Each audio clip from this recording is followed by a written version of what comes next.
आज आपण पार्ट 4 मध्ये बघणार आहोत क्षेत्रफळ।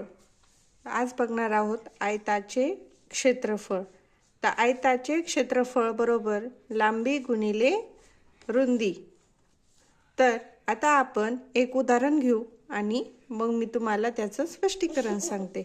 उदाहरणार्थ एका आयताकृती बागेची लांबी 30 सेंटीमीटर व रुंदी 10 सेंटीमीटर असून त्याचे क्षेत्रफळ किती। तर स्पष्टीकरण बघा, हे आपल्याला काय दिलंय, आयताकृती समजा ही आपली आहे बाग। तर तिची लांबी किती दिली आहे 30 सेंटीमीटर, रुंदी किती दिली आहे 20 सेंटीमीटर।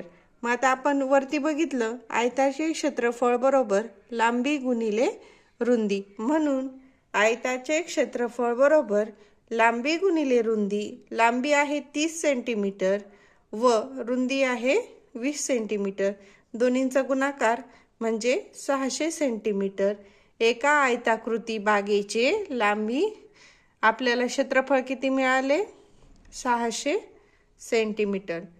तर उद्याच्या भागात आपण चौरसाचे क्षेत्रफळ हा नवीन भाग बघणार आहोत। थँक्यू।